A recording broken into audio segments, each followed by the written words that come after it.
And then as context length gets longer, there's this, like, I think you call it critical batch size, where your ability to serve more users, so how much you can parallelize your inference plummets because of this long context. So your memory usage is going way up with these reasoning models, and you still have a lot of users. So effectively, the cost to serve multiplies by a ton. And we're looking at a plot when the x-axis is sequence length, i.e. how many tokens are being generated /prompt, right? So if I put in a book, that's 1 million tokens, right? But, if I put in, the sky is blue, then that's like 6 tokens or whatever. And we should say that what we're calling reasoning and chain of thought is extending this sequence length. It's mostly output tokens. So before, 3 months ago, whenever O1 launched, all of the use cases for long context length were like, let me put a ton of documents in and then get an answer out, right? And it's a single, prefill, compute a lot in parallel, and then output a little bit. Now with reasoning and agents, this is a very different idea, right?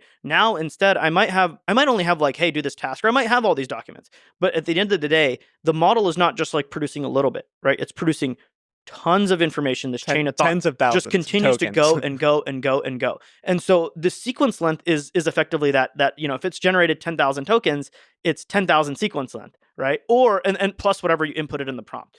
And so what this chart is showing, and it's a logarithmic chart, right, is as you grow from 1K to 4K or 4K to 16K, the memory requirements grow so fast for your KV cache that you end up not being able to run a certain number of, your sequence length is capped, or the number of users you Let's say can the serve. model. So this is showing for a 405B model and batch size 64. Llama 31405B. Yeah, and batch size is crucial to essentially you want to have higher batch size to parallel your throughput. 64 different users at once, right? Yeah. And therefore your serving costs are lower, right? Because the server costs the same, right? This is 8 H100s, roughly $2 an hour per GPU. That's $16 an hour, right? That is like somewhat of a fixed cost. You can do things to make it lower, of course, but like it's like $16 an hour.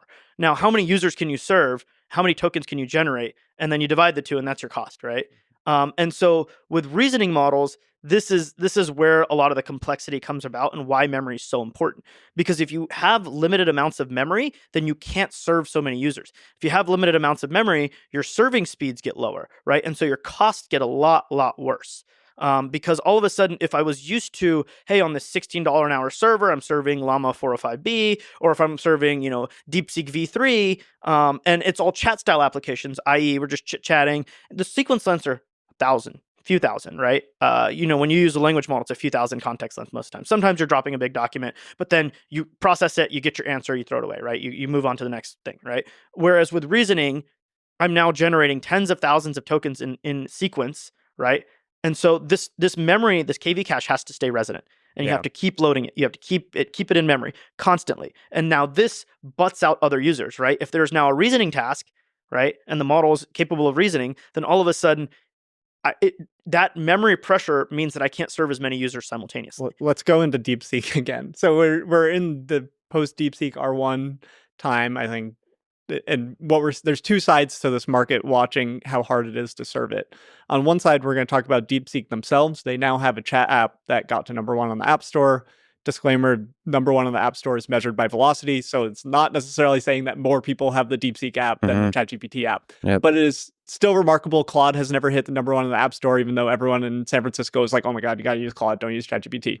So DeepSeek hit this. They also launched an API product recently where you can ping their API and get these super long responses for R1 out. At the same time as these are out, we'll get to what's happened to them. Because the model weights for DeepSeek R1 are openly available and the license is very friendly, the MIT license commercially available, all of these mid-sized companies and big companies are trying to be first to serve R1 to their users. We were trying to evaluate R1 because we have really similar research going on. We released the model and we're trying to compare to it.